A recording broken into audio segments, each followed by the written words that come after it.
Assalamualaikum warahmatullahi wabarakatuh. Salam Om Swastiastu, Namo Buddhaya, dan salam kebajikan.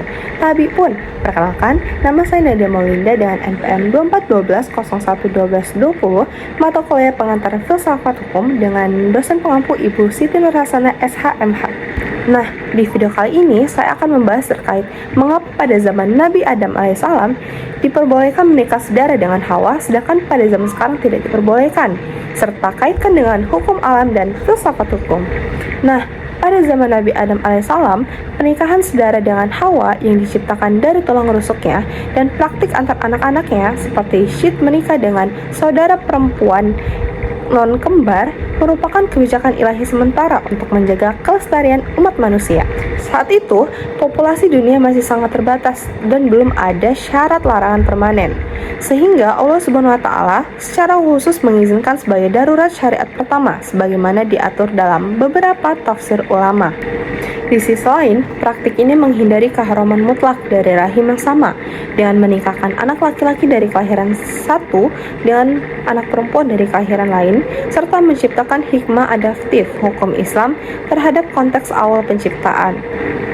Namun, seiring bertambahnya generasi dan syariat berganti, terutama pada masa Nabi Lut alaihissalam, mulai melarang insest. Lalu, hukum ini ditarik dan mencapai larangan mutlak pada Al-Quran Surat An-Nisa ayat 23. Transisi pernikahan sedara dari zaman Nabi Adam alaihissalam ke larangan mutlak pada saat ini mencerminkan hukum alam atau natural law yang bersifat dinamis. Hal ini juga dikemukakan oleh Thomas Aquinas dalam Summa Theologica. Pada fase awal penciptaan, norma alami seperti reproduksi sedara mirip dengan insting hewan, yang dimana untuk mengisi kelangsungan spesies dianggap sah dalam kondisi darurat populasi. Hal tersebut merupakan prioritas utama atau self-preservation menurut Cicero, atau hak bertahan hidup menurut John Locke dalam Two Treatises of Government. Namun, seiring perkembangan masyarakat, hukum alam berevolusi, yang dimana bisa menimbulkan risiko genetik seperti hemofilia resesif, dan kerusakan sosial membuatnya menjadi larangan universal demi kesejahteraan kolektif. Etika dalam hukum alam Aquinas menempatkan rasio sebagai jembatan suci antara kehendak Tuhan atau lex aeterna dan realitas temporal atau lex humana. Pernikahan sedara dulu dianggap etis karena memenuhi ordo naturalis, survival umat, tetapi kini tidak dianggap etis karena melanggar prinsip do no harm terhadap keturunan dan struktur keluarga. Adapun Cicero menyebutkan sebagai hukum abadi yang adaptif terhadap res publica atau kesejahteraan negara, sementara John Locke memperkuat dengan hak properti tubuh atau genetik individu yang tak boleh dikontaminasi demi hak waris alami.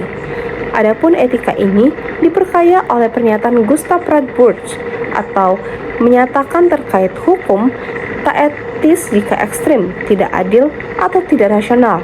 Dalam kasus ini, evaluasi norma mencerminkan keseimbangan antara naluri biologis dan moral kolektif.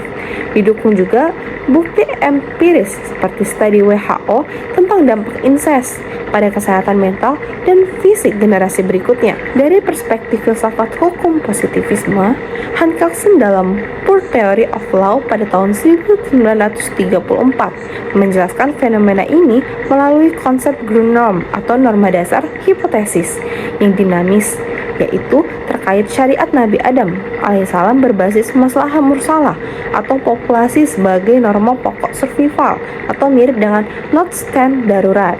Di sisi lain, syariat Nabi Muhammad SAW menggantikannya dengan Grundnorm keadilan jangka panjang melalui Al-Quran Surat An-Nisa ayat 23 yang menciptakan hierarki norma yang koheren. Di sisi lain, perubahan ini mencerminkan filsafat hukum sebagai alat hidup yang dinamis, serta menyesuaikan diri dengan kondisi masyarakat melalui prinsip etika yang konseptual dan mudah dipahami. Adapun menurut Hans Kelsen, norma dasar hukum atau Grundnorm berkembang dari kebutuhan bertahan hidup di masa awal menjadi prioritas keadilan dan kesehatan keturunan untuk zaman sekarang.